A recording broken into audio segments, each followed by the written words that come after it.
नाही कवळ काही काल्याचे एकमेका देऊमुखी सुखे घालून गई तुका म्हणे वाळवंत भरवे नीट उत्तम वैकुंठी तू वैसे नाही कवळ काही काल्याचे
जगद्गुरु जगद्वंदनीय संत तुकाराम महाराज यांचा 4 चरणाचा अभंग आज मी कीर्तनरूपी सेवेकरता निवडलेला आहे बघा. 7 दिवस सप्त्याचे 7 दिवसामध्ये 7 प्रकारचे वेगवेगळे अभंग निवडण्याचा संप्रदायाचा नियम आहे. म्हणजे सप्ताहाचा पहिला दिवस, त्यामध्ये पहिला दिवस हा नामपद ज्यामध्ये नामाचं महत्व सांगितलं जातं. दुसरा दिवस म्हणजे संतपद ज्यामध्ये संतांची महिमा सांगितली जाते. तिसरा, चौथा, पाचवा, 6वा दिवस आपले तर 10 दिवसाचा आहे. म्हणून त्या पहिल्या दुसऱ्या दिवशी नामपद संतपद, त्यामध्ये 9वा दिवस आपल्याला कोणता आला मागणीपद, आणि आजचा शेवटचा काल्याचा दिवस म्हणजे काल्याचे वेगवेगळे अभंग आहेत आणि नियमाप्रमाणे निवडलेला असा काल्याचा अभंग. अभंगाचा सरळ साधा सोपा भावार्थ जाणून घ्यायचा असेल, सुरुवातीच्या चरणामध्ये महाराज म्हणतात उपजोनीय पुढती येऊ, आम्ही पुन्हा येणार. वैकुंठाला गेल्याच्या नंतर पुन्हा येणार. कशासाठी येणार तर दही भात काला खाण्यासाठी येणार. काला खाऊ दही भात काला खाण्यासाठी येणार. आता लोकांनी महाराजांना प्रश्न विचारला, महाराज ज्या वैकुंठाला जाण्यासाठी एवढी मेहनत एवढी भक्ती करावी लागते, तुम्हाला ते वैकुंठ मिळालं आणि ते वैकुंठ मिळाल्याच्या नंतर तुम्ही पुन्हा येतात दही भात काला खाण्यासाठी, परवडतं का? नाही. कारण काय? त्यांनी म्हटलं वैकुंठी तो आयुष्य नाही, कवळ काही कार्याचे हे इथंच भेटतं, ओवर भेटत नाही. वैकुंठ आहे पण तिथं सुद्धा भेटत नाही. म्हणून स्वर्गीचे अमर इच्छिता देवा मृत्यू लोकी भावा जन्मा, स्वर्गातले अमर देवता सुद्धा इच्छा करतात की या मृत्यू लोकांमध्ये आम्हाला जन्म मिळाला पाहिजे, हे सगळा आनंद घेण्यासाठी म्हणजे किती अनन्य साधारण असं महत्व या काल्याला प्राप्त झालेलं आहे. पुढे त्यांनी म्हणतात ठीक आहे महाराज, पुढे एकमेका देव मोठी सुखे घालू सुंदरी. काला खाण्याचा नियम काय, आपण आपलाच गडप करून खायचा नसतो, तो एकमेकाच्या मुखामध्ये एकमेकांनी घालायचा असतो. काला खाण्याचा नियम आहे आणि एकमेकांना सुख मिळालं पाहिजे अशा प्रकारे खायचं असतो. पुढे त्यांनी सांगितलं काला खाण्याचं उत्तम ठिकाण कोणतं, तुका म्हणे वाळवंट बरवे नीट उत्तम. वाळवंट हे काला करण्याचे एक उत्तम ठिकाण आहे. आणि वाळवंट कशाला म्हणतात बघा, जिथं पांडुरंगाचे भक्त, जिथं भगवंताचे भक्त जिथं असतात तिथंच वाळवंट म्हणतात. आपल्या सर्वांना गौरवाला संत तुकाराम महाराजांचा आज एक अभंग आठवला, कोणता, खेळ मांडलेला वाळवंटी ठाई नाचती वैष्णव भाई रे. सर्वजण जे आपण इथं वैष्णवांसाठी येऊन बसले स्वतःसाठी जोरदार टाकतात. आज अभंगाला सर्व साधा सुद्धा वाटतो विचारा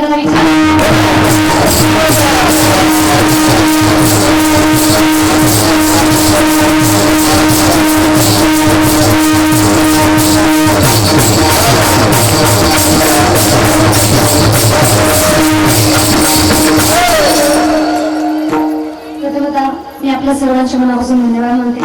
आपण सर्वजण काल्याच्या कीर्तनासाठी तथा 7 दिवस सर्वांनी कथा सुद्धा श्रवण केली आणि आज काल्यासाठी सुद्धा उपस्थित झालेले आहात. आणि महत्वाचं म्हणजे आपण सर्वजण आज आपल्या महादेवाला सुद्धा घेऊन आलेले आहात आणि आज आपल्या गणपती बाप्पाला सुद्धा घेऊन आलेले आहात. बाहेरगाव सुद्धा बरीच मंडळी आलेली मला सर्वांनी भेट दिली. आपल्या सर्वांच्या मनापासून धन्यवाद म्हणते. स्वतःसाठी एकदा सर्वांनी मिळून जोरदार करावं. दुसरे धन्यवाद मी मानते सर्व कार्यकर्त्याचे, कारण आलं तेव्हापासून मी सांगत आहे सगळ्यात अवघड कार्य जर कुणाचं असेल तर ते कार्यकर्त्यांचे. 7-8 दिवस 10 दिवसाचा तुमचा सुंदर असं तुम्ही कार्यक्रम राबवलेला आहे. या 10 दिवसात 10 वेगवेगळे कीर्तनकार आहेत, कथाकार सुद्धा वेगळे आहेत. त्याच्यामुळं सगळं जर व्यवस्थित पार पाडलं तर सर्व लोक मिळून म्हणतात काय, आमच्या गावचा सप्ताह फार सुंदर झाला. या एक कीर्तन वाकडं जाऊ द्या, याला सांगणार कोण होईल आमच्या पुढे. सरळ सरळ कार्यकर्त्यांवर डोळा, म्हणजे चांगलं केलं तर मी केलं आणि वाईट केलं तर तू केलं, अशा प्रकारचं त्यांचं वातावरण. तरी सुद्धा एवढं सुंदर सर्व कार्यकर्त्यांनी नियमबद्ध पद्धतीने जेवढे काही कार्य केलेले सर्वांसाठी, सर्व कार्यकर्त्यांसाठी जोरदार करा. आणि मी तुम्हाला एक शर्त लावत्या, परीक्षित महाराजांना मोठ्यानं हसून दाखवायचं, तुम्हाला 100 रुपये मिळतील. त्यांचा चेहरा आला तेव्हापासून असं टेन्शन भरलेलं आहे, त्यांच्याकडे पाहून मला टेन्शन आहे. पूर्ण वेळ जणू काही त्यांनी हसण्याचे पैसे घेणार आहे. एवढं कार्य चालू राहणार आहे, त्याचं टेन्शन आपण घ्यायचं नसतं, वरवरून कार्य करायचं असतं. सर्वांनी मिळून करत आहेत, सर्वजण आनंद घेत आहेत. तुमच्या चेहऱ्यावर पण असं 12 वाजून ठेवायचे नाही, आनंद घ्यायचा. बघा सर्व मुलं जे काही उभे आहेत किती चांगले हसतात सर्वजण, सर्व कार्यकर्ते किती आनंदाने सर्वजण आनंद घेत आहेत. म्हणून सर्वांचे मनापासून धन्यवाद. जेवढे काही कार्यकर्ते आहेत सर्वांनी मिळून एवढं सुंदर जे काही कार्य केलेलं आहे त्यांच्या सर्वांचे मनापासून मी धन्यवाद म्हणते. जेवढे काही वारकरी मंडळी, चोपदार बाबा आणि आमचे गायनाचार्य सुद्धा एवढं सुंदर ज्यांचं गायन आहे, 7 दिवस ज्यांच्या मुखातून तुम्ही ऐकत आहात, दोघांसाठी जोरदार गायला. आणि सर्व वारकरी जेवढे काही मुलं आहेत सर्व मुलांसाठी सुद्धा जोरदार करा. आणि या कीर्तनरूपी सेवेसाठी 10 दिवस झाले जवळपास सलग आपल्या पदवादाची साथ ज्यांनी देत आहे हरिभक्तपर्यंत, सर्वांचे संप्रदायामधले लाडके आमचे हरिभक्तपर्यंत पांडुरंग आबा भिसे, त्यांच्यासाठी सुद्धा जोरदार करायला. त्यांच्याकडून एक गोष्ट शिकू शकता, किती टेन्शन असू द्या माणूस कधीच रडत नाही, 12 महिने हसत शिका. अशा प्रकारे हसत नेहमी जरा टेन्शन नाही घ्यायचं. मी कालच सांगितलंय जीवन कसं जगायचंय, गली मारा दुनिया बघ खुश होऊ नये. कोण काय म्हणतं, कोण काय करतं विचार करायचा नाही, आपण आपलं जगायचं चालू राहू द्यायचे. म्हणून सर्वांचे मनापासून धन्यवाद म्हणते. ज्यांच्या घरी आम्ही 7 दिवस सुंदर असं त्यांनी आमची सेवा केली, आमच्या रेखाताई मोरे, त्यांच्यासाठी सुद्धा जोरदार टाळ्या वाजवायच्या. तथा आज सुंदर आमचा सत्कार ज्यांनी केलेला आहे आणि 7 दिवस आमच्या जेवणाची सुद्धा ज्यांनी व्यवस्था केलेली आहे आमच्या शारदाताई मोरे, जोरदार त्याच्या परिवारासाठी जोरदार सर्वांचे मनापासून धन्यवाद म्हणते. बघा आपण सर्वजण 7 दिवस झाले जवळपास सर्वजण माझ्या ओळखीचे झालेले आहे. फरक फक्त एवढा, त्यांनी 7 दिवस रोजच समोर होते, बोलाबोली होती, त्याच्यामुळं त्यांचे चेहरे मला आठवण राहिले. आणि त्यामुळं सर्वांचे मनापासून धन्यवाद मानते. जवळपास इथं जास्तीत जास्त जेवढे काही मोरे परिवार आहे, सर्व काही समाज आहे, सर्वांचे मनापासून धन्यवाद मानते. आणि लाभलेली उत्कृष्ट अशी साऊंड सिस्टीम ज्ञानेश्वर दादासाठी जोरदार करायला सुंदर. त्यांचाही स्वभाव आहे गोड, नेहमी हसतमुख राहतात, सगळं टेन्शन सोडून कधी कधी नाचायला सुद्धा निघतात आणि सुंदर आनंद त्यांनी घेतात. त्यांचे सुद्धा मनापासून धन्यवाद मानते. आणि आपल्या साथी 10 दिवस जे कीर्तन शूट करत आहेत, शूट करणाऱ्या कॅमेरामॅन दादासाठी जोरदार करायला बघा. उभं राहणं एवढा वेळ काही सोपं नाही आणि प्रत्येक शूट व्यवस्थित आला पाहिजे, सगळीकडे गेलं पाहिजे, हे सगळं व्यवस्थितरित्या पार पाडणारे कॅमेरामॅन दादा त्याचे सुद्धा मनापासून धन्यवाद मानते. आणि आपल्या कीर्तनरूपी सेवेला सुरुवात करते.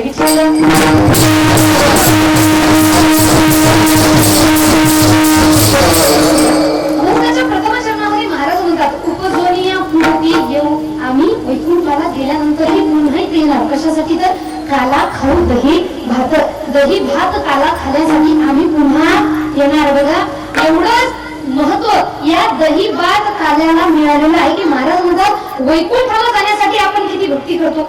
जेवढी काही भक्ती आपलं चालू आहे हे कशासाठी चालू आहे की आपल्याला मोक्ष मिळाला पाहिजे, आपल्या जीवनाचं सार्थक झालं पाहिजे आणि आपल्याला भगवंताचा भाव मिळाला पाहिजे.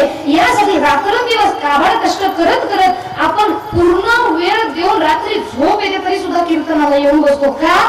मोक्ष मिळाला पाहिजे, वैकुंठ मिळालं पाहिजे यासाठी. आणि महाराज म्हणतात एवढ्या मेहनतीने हे वैकुंठ आम्हाला मिळाले, पण मिळाल्याच्या नंतर आम्ही पुन्हा येणार. कशासाठी?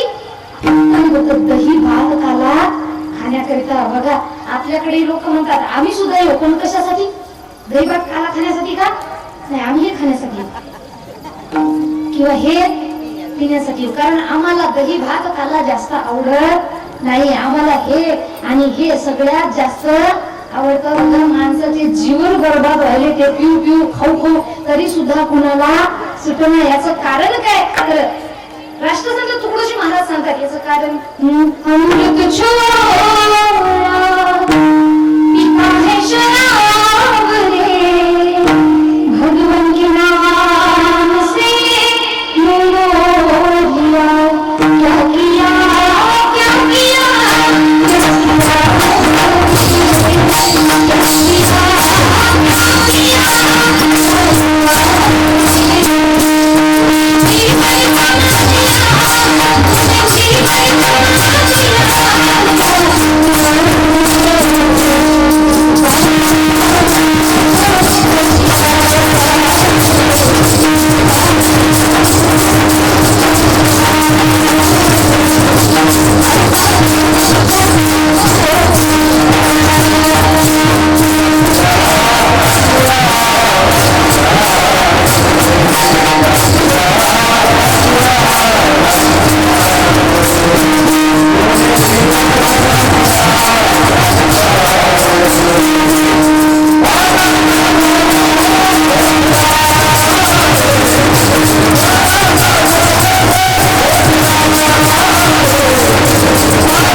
लागला. म्हणून आपल्या लेकरांना आणि आपल्या धन्याला सुद्धा, आपल्या माधवांना सुद्धा त्यांच्या महाराजांना सांगितलं ना काय म्हणायचे? रामकृष्ण हरी, म्हणजे नामाचा जप सर्वांनी करत राहायचा आहे. आता रामकृष्ण हरी म्हटल्यानंतर जे शिव भक्त आहे त्यांनी शिवजींना सोडायचं का? नाही. पहिलेपासून ज्या भगवंताची आपण भक्ती करतो त्या भगवंताचं नाम घ्या, काही अर्थ नाही. इथं दिसताना जरी आपल्याला दिसतं वेगवेगळे तरी सूर्यप्रकाशक सहस्त्र रश्मी दिसताना सूर्याची किरण ही वेगवेगळी आहे. आमच्या गावात वेगळी आहे, तुमच्या गावात वेगळी आहे, पलीकडल्या जिल्ह्यात वेगळी आहे, बाहेर देशात वेगळी आहे, पण सगळी किरण कुठून येतात? एका सूर्यापासून येतात. तसं दिसताना देव सगळी वेगवेगळी दिसत असली तरी ते सगळी देव एकच आहे. त्यांच्यामध्ये भेद भ्रम त्यांच्यामध्ये भेदाभेद करायचं नाही. म्हणून भगवंताचं नामस्मरण सर्वांनी केलं पाहिजे. कारण आपली लेकरं चांगल्या संगतीमध्ये राहिली तरच आपले लेकरं चांगल्या मार्गावर जाऊ शकतील आणि तेव्हा त्यांनी म्हणू शकतील की आम्ही सुद्धा येऊ. कशासाठी? काला खाऊ दही भात. आणि आपण जर त्यांना या मार्गाला लागलं नाही तर ती कोणत्या मार्गाला लागतील? व्यसनाधीन होतील, कोणी खाण्याच्या मार्गाला लागेल, कोणी पिण्याच्या मार्गाला लागेल. आणि अशा प्रकारे जो व्यक्ती दारू गुटखा तंबाखू या गोष्टीच्या मागे लागला, सगळ्यात महत्वाचं म्हणजे जो व्यक्ती दारूच्या मागे लागला तो व्यक्ती आयुष्यात कधीच सुखी होऊ शकत नाही आणि जीवनात सुद्धा काही करू शकत नाही. बघा, दारू पिणारे लोक म्हणतात नाही आम्ही पियाला तुमचं काही चालू, बरोबर? एका कीर्तनामध्ये मी म्हटलं होतं दारू पिऊ नये, ती चांगली नसते, पैशाचा धिंगाणा, शरीराचा धिंगाणा. एका व्यक्तीने मला खाली कमेंट केली होती, काही तुम्ही पिऊन बघा कशी वाटते. नंतर सोळा वाटतं का आणि आम्ही आमच्या पैशाची पेरलोय, मावाच लोकांचं चाललं काय. एक उत्तर तुम्हाला देते बघा, की ज्यांना ज्यांना वाटतंय मी दारू पिलोय माझ्या जीवनाचा नाश व्हायला, कुणाचं काही जात नाही, त्यांच्यासाठी हा दृष्टांत आहे. खरी घडलेली घटना आहे, माझ्या जवळची आहे, फक्त मी आता तिचं नाव सांगत नाही. एक मुलगी आहे, अशी मुलगी लहानपणापासून दोघी तिघी बहिणी होत्या, पण घरी मायबापांकडे जास्त पैसा नाही, म्हणून मायबापांनी 2 मुलीचं लग्न केलं. ही तिसरी होती. आता ही तिसरी एवढी जिद्दी होती, तिनं जीवनामध्ये एक ध्येय केलं होतं की माझ्या जीवनामध्ये मी काहीतरी करणार, माझ्या आई वडिलांची गरिबी दूर झाली पाहिजे आणि मी स्वतःचं काहीतरी व्यक्तिमत्व सिद्ध केलं पाहिजे. ती मुलगी एवढी अभ्यासू होती, तिला 4थी पासून आम्ही सोबत होतो, जवळपास एकाच वयाची आहे. आज तर ती असली समजा माझ्या वयाची राहिली असते. तिला 4थ्या-5व्या वर्गापासून तिच्या आई वडिलांनी शाळेत एकही रुपया खर्च लावला नाही. एवढी हुशार होती की सरकारने तिचा सगळा शिक्षणाचा खर्च उचलला होता. अशी मुलगी शाळा शिकली, सगळं झालं, लेकरांना ट्युशन घ्यायची, त्यातून काही पैसा होतो तो आई वडिलांना हातभार लावण्यासाठी द्यायची. आणि अशी मुलगी चांगलं तिचं जीवन झालं, शिक्षण घेतलं, पैसा तिने कमायला सुरुवात केली. पण एक दिवस तिच्या जीवनामध्ये चांगला आला, नवरात्रीचा पहिला दिवस.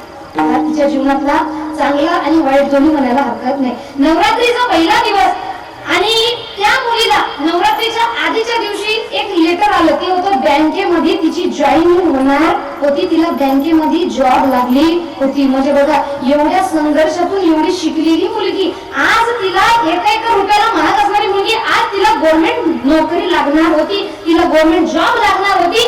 आणि सकाळी तिला आनंद तुटली का उद्या जॉईनिंग आहे, एवढं जे मी मेहनत केली त्याचं फळ मला उद्या मिळणार आहे. जॉईनिंग होणार म्हणून सकाळी उठली आणि दात घासण्यासाठी दारासमोर आली. एवढ्यामध्ये एक ट्रक ड्रायव्हर दारू पिऊन गाडी चालवत होता, त्याने गाडी सरळ तिच्या घरावर पाडली, घराची भिंत तुटली, मुलीच्या अंगावर पडली, मुलगी जागेवर मिळाली. आणि दारूवाले म्हणतात आम्ही प्यालो, तुमचं काय चाललंय? मी सांगू इच्छिते दारू पिणाऱ्या व्यक्तींना, तुमच्यामुळे ज्या व्यक्तीचं नुकसान होतं, तुमच्यामुळे ज्या व्यक्तीचा जीव जातो, अहो तुम्ही पैशाने भरपाई करू शकता, पण त्या मुलीचा जीव वाचवा. आणि आपल्यामुळे जर कुणाचं वाईट होत असेल, आपल्यामुळे जर कुणाचा जीव जात असेल, ठीक आहे तुम्ही पिता एका रूम मध्ये बंद राहता, हा विषय असं काय असो, तुमच्यामुळे तुम्हाला त्रास आहे, तुमच्या घरच्यांना त्रास आहे. एक महिला जिचा नवरा घरात लक्ष ठेवत नाही, त्या महिलेवर डोळे टाकणारे किती पुरुष आहेत तुम्हाला माहिती आहे का? नाही, पण ती महिला आपलं जीवन एवढ्या संघर्षामधून सुद्धा पुढे येते का? कारण माझं कुटुंब चांगल्या प्रकारे राहिलं पाहिजे, माझ्या कुटुंबावर. कारण नवराही लक्ष देणं, बायकोनही लक्ष देणं सोडलं तर. आणि मी त्या दिवशी सांगितलंय आपलं दारू पिण्याचं कारण काय, मला टेन्शन यायला म्हणून मी दारू पितो. आणि त्यांनी जर म्हटलं मग माझा नवरा दारू प्यायला, मला लई टेन्शन यायला, मी पितो दारू प्यायला, आपलं कसं होणार? म्हणून दारू हा पिण्याचा विषय नाही. आणि टेन्शन आलं तरी सुद्धा दारू कुणीही पिऊ नये. आणि ज्यांना व्यसन आहे त्यांना जर माझा बोलण्याचा विषय पटत असेल, त्यांनी कीर्तन झाल्याच्या नंतर किंवा आता कीर्तनामध्ये सुद्धा कुणी असेल मला भेटल्याच्या नंतर आम्ही माळी आणलेल्या आहे. कुणाला माळ घालायची असेल पुरुष वर्गापैकी, महिला वर्गापैकी, कुणाला मास्क सोडायचं असेल, कुणाला माळ घालायची असेल किंवा कुणाला माळकरी व्हायचं असेल, कुणाला दारू सोडायची असेल, कुणाला गुटखा सोडायचा असेल, कीर्तन झाल्याच्या नंतर फक्त त्यांनीच भेट द्यायची. बाकी इतरत्र फोटोसाठी कुणीही गर्दी करायची नाही, फक्त त्यांनीच भेट द्यायची. ज्यांना वाटतंय की काही कीर्तनामध्ये तुम्ही आले, बोलले, आमचं मन परिवर्तन झालं आणि आम्हाला वाटतं की खरंच आम्ही गुटखा सोडायला पाहिजे, आम्ही व्यसन सोडायला पाहिजे, आम्ही दारू सोडायला पाहिजे, एवढे दिवस होत नव्हतं आणि तुमच्या बोलण्यातून आम्हाला थोडा बदल वाटतोय, आम्ही करू शकतो, ट्राय करून बघायला काही हरकत नाही. त्यांनी या माझ्याकडं त्यांच्या गळ्यामध्ये सर्वांच्या माळी घातल्या जातील आणि त्या महिलांचं तेवढं जीवन सुद्धा सुखी केल्या जाईल. विठ्ठल विठ्ठल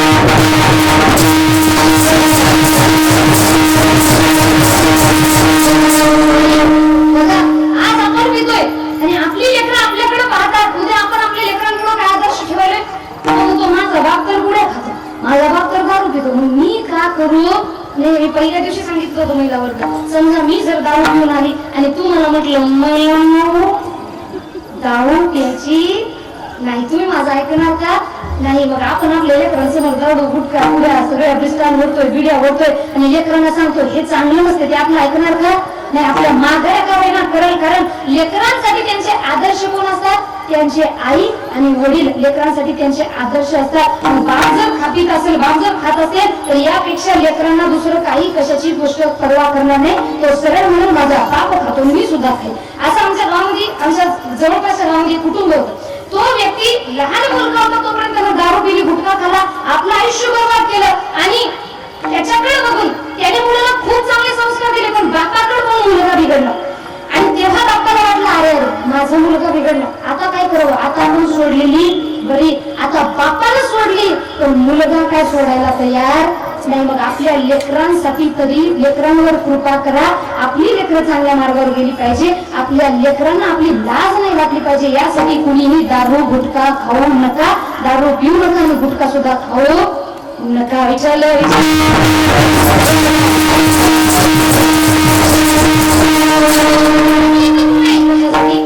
उपजोनिया पुढे येऊ आम्ही कुठल्या दारू खाण्यासाठी पिण्यासाठी येणार नाही. आम्ही कशासाठी येऊ? काला खाऊ दही दही भात काला खाण्यासाठी आम्ही पुन्हा इथं येणार. आता लोक म्हणाले ठीक आहे महाराज तुम्ही इथं येणार हे ठीक आहे, पण हे वैकुंठात भेटत नाही का? नाही. अभंगाचा दुसरं सगळं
वैकुंठी तो ऐसे नाही कवळ काही कालाचे.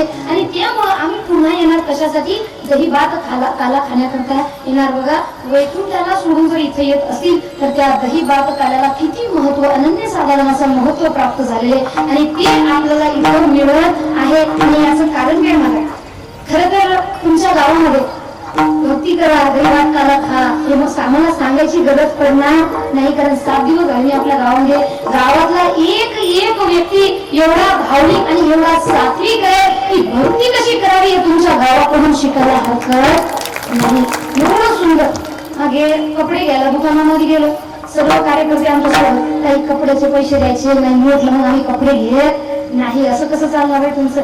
आम्हाला एवढं सगळं फुकट फुकट फुकट फुकट तुम्ही वाटेल ते म्हणता. आणि ज्यांच्या दुकानात गेलोय ते सुद्धा उपस्थित आहे कीर्तनामध्ये, त्यांनी सुद्धा येता येता त्यांच्या दुकानामधला आहे सुद्धा घेऊन. आणि ज्यांच्या घरी जातोय त्यांच्या घरी काही ना काहीतरी गिफ्ट मिळत आहे. जो येतोय, मी 10 वेळा सांगितलंय, मी देव नाही, मी मनुष्य, तरी सुद्धा तुमच्या लोकांची सर्वांची तुमची भावना येऊन पाया पडायचे, सर्वांनी दर्शन घ्यायचे, संतांचं एवढं स्वागत करतात. शारदाताईच्या घरी जेवायला गेलोय, जेवण झाल्याच्यानंतर हात सुद्धा त्यांनी धुवून दिले नाही, स्वतःच पाणी टाकतात, हात धुतात आणि पुसून सुद्धा घेतात. एवढं चांगलं सात्विक वातावरण हे आपल्या गावामध्ये आहे. मला जेवढं गोड आल्यानंतर असं वाटतं की तुमची नजर काढावी, तुम्हाला कुणाची नजर लागू नाही. एवढं सुंदर सात्विक तुमचं गाव आहे. माझं फक्त एक ऐका, एवढं गाव आहे, सुंदर गाव आहे. मग या एवढ्या गावावर थोड्या काही लोकांमुळे थोडं काही काळीमा लागू नाही, यासाठी काय करा मला सांगा. इथं माळकरी कोण कोण आहे ज्याच्या गळ्यात माळ आहे? हा, बाकीच्या गळ्यात माळ का घातली नाही? हा, आता एक माझं ऐकणार ना? 7 दिवस मी तुम्हाला कथेचं दान दिलं ना, मग तुम्ही काहीतरी मला दान द्या. मला पायाकडून पैसे देऊ नका, मला तुमच्या दक्षिणेची अपेक्षा नाही. मला पीस देऊ नका, मला ड्रेस देऊ नका, मला फक्त एक दान द्या. तुमच्या प्रत्येकाच्या गळ्यामध्ये माळी राहिला पाहिजे, एवढं मला तुमच्याकडून दान. कारण भगवंत म्हणतात, भक्तीचा कोणता प्रकार भगवंताला आवडतो? त्यांनी सांगितले, तुळशी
भगवंताला आवडणारा प्रकार आहे. आता तुम्ही म्हणतात काही हे तुम्ही सांगायला ठीक आहे, पण बाकीचे शास्त्राने सांगितले मग त्याचं काही करावं? अहो, त्या सगळ्या शास्त्राचा सार आपल्याला रोज आपण हरिपाठ घेतोय ना.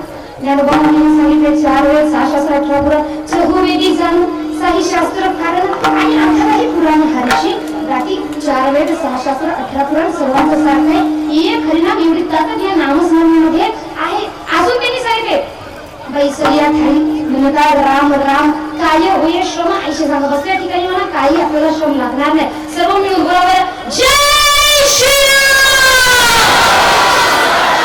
जय श्रीराम. आपला एक हात तरी शिरला का नाही? म्हणजे किती सोपे बरं का? काय बरोबर आहे ना? किती सोपे. एवढं सोपं असून आपण घेऊ शकतो का?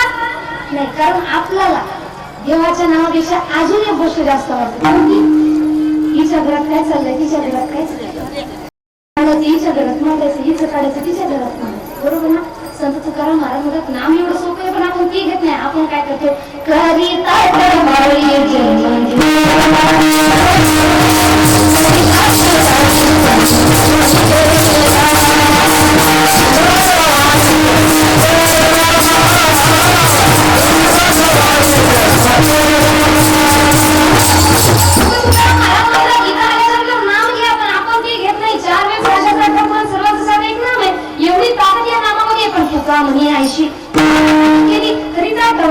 जन्मदिन आपण काय करतोय? नुसतं याच्या त्याच्या टिंगल टवाळ्या करण्यामध्ये आपण आपला अख्खा शिवायला लागतो. नाम सोपं का टिंगल टवाळी सोपी?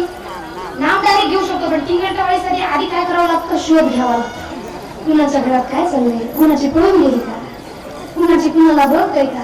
बरोबर. पण एक गोष्ट नेहमी लक्षात ठेवा, जो व्यक्ती लोकांच्या टिंगल टवाळ्या करतो त्याच्या घरात कधीच चांगलं होत नाही. एक कथा तुम्हाला सांगते बघा. 7-8 बाया एका ठिकाणी बसल्या होत्या. 7-8 बाया एका ठिकाणी बसल्या म्हणजे कुणाचं तरी वाटोळं होणार आहे समजायचं. कुणाचं तरी वाटोळं होणार आहे. त्या 7-8 बाया बसल्या होत्या. त्यामध्ये एक अशी होती की लोकांच्या घरात काय चाललंय ही जाणून घेण्याची लय उत्सुकता.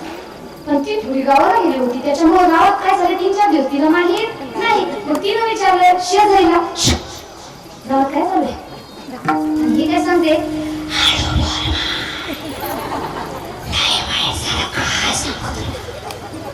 ही सांगते काय लोक सांग मला सस्पेन्स नको पटकन सांग. मी म्हणते तुला मला सांगायला कोणाला सांग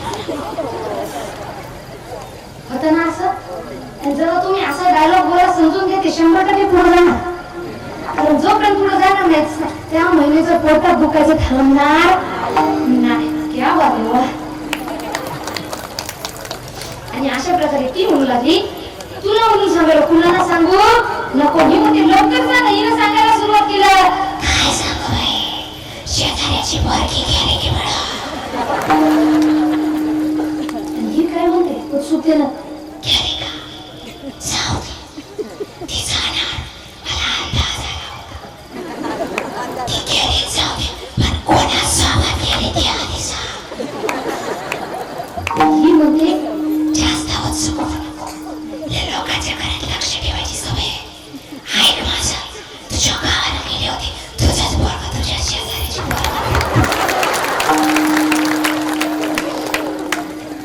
सांगण्याचं तात्पर्य काय आपलं लक्ष लोकांच्या घरात लोकांचं लक्ष आपल्या घरात. मग गेलं की आपण इच्छा ते म्हणते गेलं की आपण म्हणतो कुणाचं ते म्हणते टेन्शन घेऊ नको तुझं. म्हणून याच्या त्याच्या टिंगल कवाड्या करून याच्या घरात त्याचं लेकरू काय करते त्याच्या घरात त्याचं लेकरू काय करते याच्याकडे लक्ष ठेवण्यापेक्षा आपल्या घरात आपलं लेकरू काय करते याच्याकडे लक्ष ठेवा. तुमची लेकरं कधीच वाईट होणार आपल्या लेकराकडे 100% लक्ष ठेवा. आपले लेकरू काय करते तो अभ्यास करते का त्याच्या हातात मोबाईल देतोय. आज आपली लेकरं की तोंडापुढे मोबाईल मध्ये आहात करणार आपली लेकरं मोठी होतात आणि नंतर मला आपण म्हणतो देवा तू काय केलं माझं लेकरू वाईट मार्गावर गेलं. अहो देवानं काय केलं नाही महाराज वाहिला उद्वेग दुःखाची केवळ ते फळ संचिताचे हे आपल्या संचित कर्माचं फळ आहे जे आज आपण इथं भोगत आहे. त्याला संस्कार चांगले नाही दिले तर आपली लेकरांना कसं वागावं करणार नाही. मी त्याही दिवशी सांगितलं होतं खायला आवडते आंबा लावायला बाबळीचे झाड. त्या बाबळीच्या झाडाला किती पूजा करा खायला आंबा मिळणार का नाही. मग आंबा आवडतो कशाचं झाड लावावं लागेल आंब्याचं झाड लावावं लागेल. म्हणून लेकरांना चांगले संस्कार द्या. आपले लेकर वाईट मार्गावर गेले नाही पाहिजे यासाठी याची त्याची टिंगल टवाळी करण्यापेक्षा आपण आपल्या घरामध्ये लक्ष ठेवा. लोकांच्या घरात लक्ष ठेवण्यापेक्षा आपला संसार सुखाचा कसा होऊ शकतो याच्याकडे पूर्ण 100% लक्ष द्या. आपला संसार सुखाचा करू घ्या. आणि समाजामध्ये कधी जर एखादा लेकरू वाईट मार्गावर जाताना दिसला ना तर त्याला हक्काने समजावून सांगा बाळा तुझं एक चुकतंय वाईट मार्गावर जाऊ नको. त्याच्या आई वडिलांना सांगा प्रेमानं. नाहीतर असं तुझं लेकरू लय वाया गेलं असं करायला कसं करायला लेकरू आहे ते चुकलं त्याचं काम आहे. आपण मोठे त्याला समजावून सांगणं हे आपण मोठ्यांचं कर्तव्य बनतं. सांगण्याच्या 2 पद्धती आहेत. एखादा लेकरू वाईट मार्गावर जाते आणि आपण जर त्याच्या मायबाबा जाऊन म्हणत असेल लेकराकडे लक्ष दे ना किती वायाला चाललंय मायबापाला राग येतो आणि ते जर आपण म्हटलं काही राग येऊ नको थोडं असं माझ्या कानाला आहे थोडं लक्ष दे बरं का आणि त्याला मारू नको त्याला समजावून सांग. वय लहान आहे त्याचं वाईट मार्गावर जाऊ शकतं त्याला अजून चांगलं काय वाईट काही कळत नाही. मग लेकराला समजावून सांगा.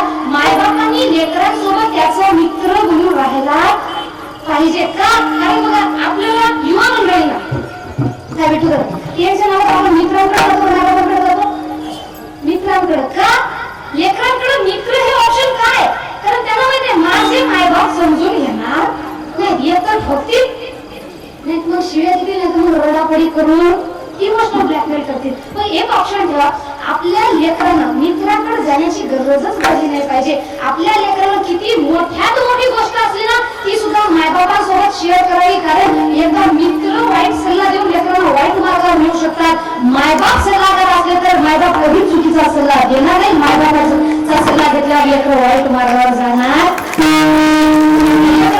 तुझ्या मनात काय मला सांगायचं अजिबात घाबरायचं नाही. थोडा धाक ठेवा म्हणजे पूर्ण मित्रांसोबत तुम्ही डिजर्व नका असं म्हणत नाही. पण आपल्या लेकरांना जे काही मनामध्ये येते आपल्याला सुद्धा